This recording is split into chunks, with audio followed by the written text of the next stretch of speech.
vamos a ver distribución de probabilidad para variables aleatorias continuas. Entonces, bueno, la clase pasada hablábamos de las distribuciones discretas y continuas. Entonces, habíamos dicho que una variable continua era aquella que tomaba valores infinitos, como el ejemplo de estaturas, pesos, el lapso de vida útil, etcétera, ¿no? Entonces, fíjate lo que dice aquí. Supongamos que usted tiene un conjunto de mediciones en una variable aleatoria continua y que crea un histograma de frecuencias relativa para describir la distribución de la misma. Para un pequeño número de mediciones se puede usar un pequeño número de clases.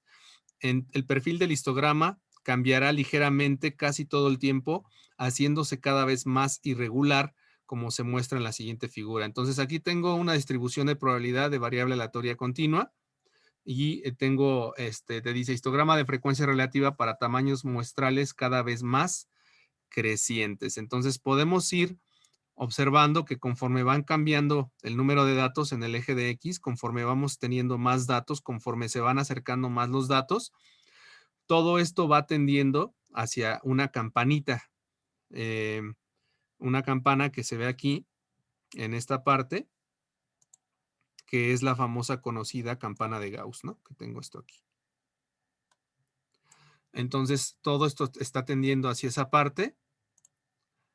Y bueno, entonces, ¿cómo se puede crear un modelo para esta distribución de probabilidad? Bueno, pues estamos hablando de una distribución de probabilidad normal. Ajá, entonces, la función de densidad de probabilidad para una variable aleatoria continua se presenta de esta siguiente manera. Es una probabilidad, me sirve como función. Y bueno, es el área bajo la curva, ¿no? Lo que está manejando la probabilidad. Toda el área, esta área que ustedes ven, que pueden ver azul, si es que no son daltónicos, esta área que está bajo la curva no es otra cosa que una probabilidad, ¿no? Entonces ahí te está diciendo la probabilidad para valores de la variable aleatoria mayores que A, menores que B, ¿no? Entonces, las principales características que tiene la campana de Gauss en la normal estándar es que el área bajo una distribución continua de probabilidad es igual a 1, siempre va a ser toda el área. ¿Por qué? Porque dentro de la campana de Gauss hay simetría con respecto al eje de las X. Entonces, si yo parto a la mitad la campana de Gauss, la mitad va a ser 0.5 y la otra mitad va a ser 0.5. Entonces, esa es su principal característica. Y bueno, la probabilidad de que X caiga en un intervalo particular, por ejemplo, de A a B, es igual al área bajo la curva entre los puntos, dos puntos A y B. El área sombreada, ¿no? Que aparece ahí. Entonces, fíjate, ¿qué características tiene esta probabilidad? Pues como todas las probabilidades, la probabilidad de X igual a A va a ser igual a 0, es decir, que si yo me pregunto por la probabilidad para un punto, siempre va a ser igual a 0. ¿Por qué?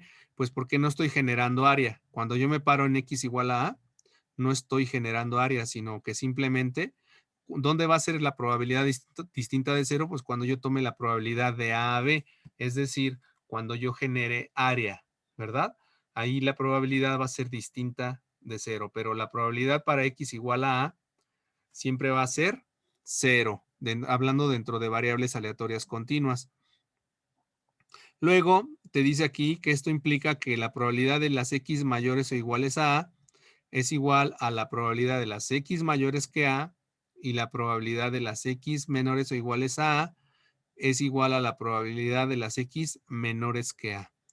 Es decir, no podemos tocar ni a A en ningún sentido, ni mayor que o menor que.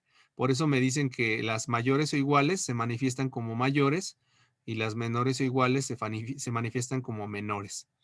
Entonces, esto solamente se cumple para variables aleatorias continuas. Esto no es cierto para variables aleatorias discretas. Solamente esta probabilidad se va a manifestar así dentro de las variables aleatorias continuas. Entonces,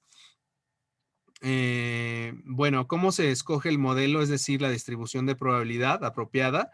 Pues se hace un ajuste del cuerpo de datos acumulados y se permite hacer las mejores inferencias posibles usando los datos. Fíjate. Entonces aquí tengo un diagrama también de una variable aleatoria uniforme. Pero bueno, yo quiero pasar directamente a los ejemplos en donde manifestamos cómo se calcula la probabilidad, fíjate. Entonces, aquí viene, esto es la variable aleatoria exponencial, esa por el momento no me interesa. Bueno, esta es la distribución normal de probabilidad continua, ajá. Y bueno, la función, si tú te podrás darte cuenta, tiene una constante. La fórmula que genera esta distribución se muestra a continuación. Entonces es 1 entre sigma por la raíz de 2pi por e a la menos x menos mu al cuadrado entre 2 veces sigma al cuadrado. Bueno, eso es una función de distribución y bueno, el dominio va desde menos infinito a más infinito. A los números e y pi ya los conoces. El número e es 2.7183, aproximadamente es un número infinito, no periódico. Y el número pi igual, que es 3.1416. Ambos son números irracionales y se manejan dentro de la distribución de probabilidad. A lo que yo quiero ir en este momento, el día de hoy, es a las características de esta distribución. Fíjate, la gráfica de una distribución normal de probabilidad con media mu y desviación estándar sigma, que se muestra en la figura 6.5, aquí está ya la campana de Gauss, te dice que la media mu se localiza el centro de la distribución, está localizada en el centro, ¿no? Entonces, mu está exactamente en medio y lo que hace que se desvíe mu va a ser sigma, que es la desviación estándar. Como el área total bajo la distribución normal de probabilidad es igual a 1, la simetría implica que el área de la derecha de mu es 0.5 y el área de la izquierda de mu también es 0.5. Entonces, la forma de la distribución está determinada por sigma, la desviación estándar de la población. Entonces, como se puede ver en la figura, los valores grandes de sigma reducen la altura de la curvatura, al igual que, y aumentan la dispersión, y valores pequeños de sigma aumentan la altura de la curva y reducen la dispersión, ¿no? Entonces, ahí estamos hablando de que están graficando a mu, le están aumentando valores en sigma. Más adelante vamos a ver que esto está involucrado con lo que se llama intervalos de confianza. Ajá. Y básicamente lo que quiero que te lleves hoy es cómo hacer el cálculo de la normal, pero con la tabla de cómo hacer el cálculo de probabilidades con la normal estándar. Entonces, esto es básico porque para los temas siguientes, si no manejas las probabilidades de la normal estándar, pues te vas a perder, no vas a saber ni de qué estamos hablando. Entonces, fíjate, aquí te dan alguna característica importante, nótese las diferencias en forma y ubicación. Entonces, como te decía, si partimos a la mitad la campana de Gauss, el área de la izquierda de la izquierda de la media es igual a 0.5 y el área a la derecha de la media es 0.5. Entonces, el área total vale 1, que es el 100%, y esa área me está simbolizando probabilidades. Entonces, bueno, la distribución normal tiene valores, cuando varía la media y sigma, se manifiesta de esta manera. Tiene variaciones, ¿no? Entonces, vamos directo a los ejemplos y ya a lo que quería aterrizar es en la variable aleatoria de la normal estándar. ¿Cómo estandarizamos a la normal estándar? ¿Cómo manejamos la distribución normal pero ya estandarizada? Bueno, dice una variable aleatoria normal está estandarizada al expresar su valor como el número de desviaciones estándar y se encuentra a la izquierda o derecha de su media. Entonces, a cada uno de los datos que le den de la variable aleatoria, lo que vas a hacer es restarle la media y dividirlo entre la desviación estándar. Y de esa manera estarías estandarizando la variable X. Ajá. Entonces, así estamos estandarizando la variable. Y aquí te dice la regla, te dice que de la forma como, esto se ve como un puntaje, o sea, z, x menos mu menos mu entre sigma es un puntaje. Entonces, cuando x es menor que la media, el valor de z es negativo. Cuando x es mayor que la media, el valor de z es positivo. Ajá. Cuando x es igual a la media, el valor de z vale 0. Ajá. Entonces, todo va a depender del valor de la media. Entonces, fíjate aquí, aquí se simboliza una distribución normal estándar, ¿no? Entonces, ahí está el puntaje es z subíndice 0. Y bueno, lo que me están diciendo aquí dice, la distribución de probabilidad para Z se denomina distribución normal estándar o estandarizada, porque su media es 0 y su desviación estándar vale 1. Esas son las dos principales características de la distribución normal estándar. Bueno, aparte que el área bajo la curva, ya decíamos que vale 1. Entonces, si ustedes se pueden dar cuenta en la gráfica, hay simetría con respecto a la media vale 0 y la desviación estándar está a la izquierda o a la derecha, pero como es simétrica la campana de Gauss, entonces a la izquierda tengo 0.5 de área y a la derecha tengo 0.5. Básicamente lo que habíamos comentado de esta parte, repitiendo lo de la clase pasada, habíamos visto que estaba una variable aleatoria, ¿no? Entonces dijimos que una variable aleatoria es una variable que cuenta o mide. Cuenta si es discreta, mide si es continua. Pero ya hablando de una distribución de probabilidad, habíamos dicho que una distribución de probabilidad es una función que asigna un valor numérico a los posibles valores de la variable aleatoria. Es decir, los valores que toma la variable aleatoria es el dominio, porque ese es el dominio de una función. El dominio se refiere a los posibles valores que acepta una función y el contradominio son los valores que te arroja la función, la función en este caso que es la distribución de probabilidad. ¿Qué valores te va a arrojar para cada valor de la variable aleatoria? Pues te va a arrojar, en este caso, esta función te va a arrojar probabilidades. Eso es lo que va a arrojar la normal estándar. Entonces, la peculiaridad que tiene es que para poder calcular probabilidades con esta distribución, lo único que se hace es se utiliza la tabla de la normal estándar y se divide la campana de Gauss, se divide exactamente a la mitad, porque ya habíamos comentado ahorita que la mitad del lado izquierdo vale 0.5 y la mitad del lado derecho también vale 0.5. Entonces, eso es la principal característica que tiene la curva de la normal estándar. Como les pude mencionar hace ratito, la función normal estándar, la función de densidad de la normal estándar, bueno, pues es una curva, ¿no? Es una curva y ahí les puse la fórmula, ¿no? Que depende también de los valores. Los valores constantes son el número E y el número pi. Esos números son irracionales. Entonces, aquí lo que hay que aprender es a calcular probabilidades. Eso es lo que hay que aprender, a calcular probabilidades. Regresando a esta parte, cuando tú quieres estandarizar el puntaje, le llaman puntaje, lo que vas a hacer, o sea, X aquí, ¿quién es? X es el valor de tu variable aleatoria. Entonces, para estandarizar un valor de una variable aleatoria, lo que se hace es, se le resta la media y se divide entre la desviación estándar. Una variable aleatoria normal X está estandarizada al expresar su valor como el número de desviaciones estándar que se encuentran a la izquierda o derecha de la media. Por eso se hace la comparación se hace una desviación de los datos, se desvían con la media y se dividen entre la desviación estándar, ¿no? Entonces, te comentaba que esto me sirve mucho para poder hacer los cálculos de la probabilidad para una normal estándar. Entonces, para que puedan entender esto bien, vamos directamente al ejemplo, ¿no? Aquí está la tabla de la normal estándar. Esta es la versión abreviada de la tabla. Obviamente que ahorita les enseño la tabla completa, pero aquí viene cuando Z te quedan valores negativos, menos 3.4, menos 2, menos 2.9. ¿Cómo puedes hacerle para calcular la probabilidad?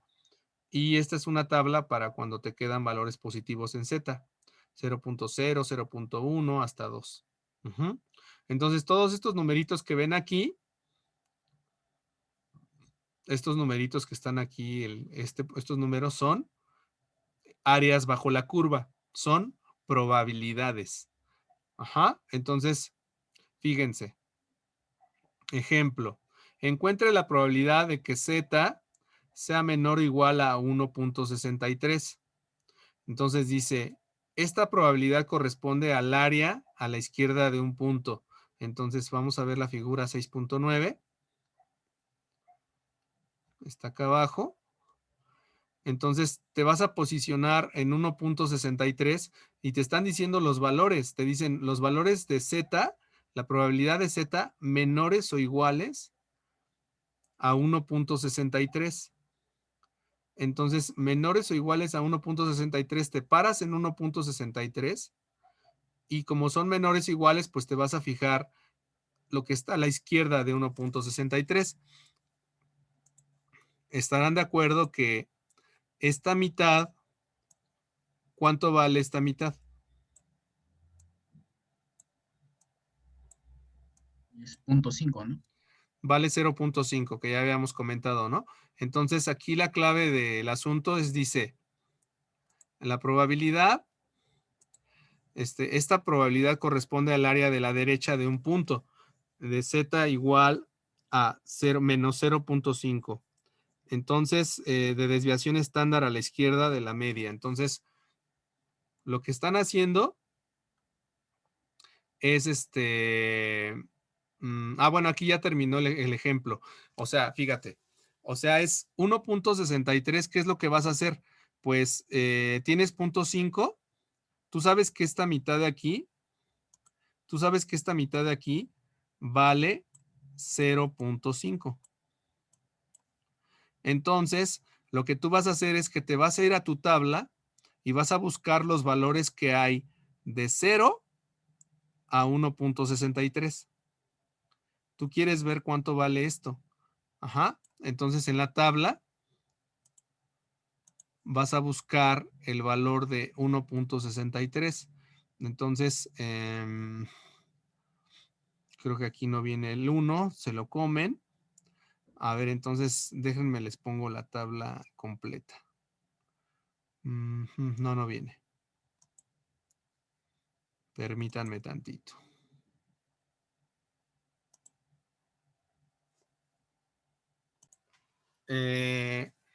Fíjense. Bueno, aquí te dice, imagínate que te piden la probabilidad de los zetas menores o iguales que 1, ¿no? Entonces, si nos basamos en la gráfica, la probabilidad de los zetas menores o iguales que 1, pues es de 1 a la izquierda, ¿no? Todo desde menos infinito hasta 1. Pero ya sabemos nosotros, lo que yo les acabo de comentar, es que la campana de Gauss la partimos exactamente a la mitad y esta mitad, ya sabemos que esta mitad vale 0.5. Entonces, lo que tenemos que hacer Sí. es, para poder calcular esa probabilidad, tenemos que ver en la tabla de la normal estándar cuánto vale esta área.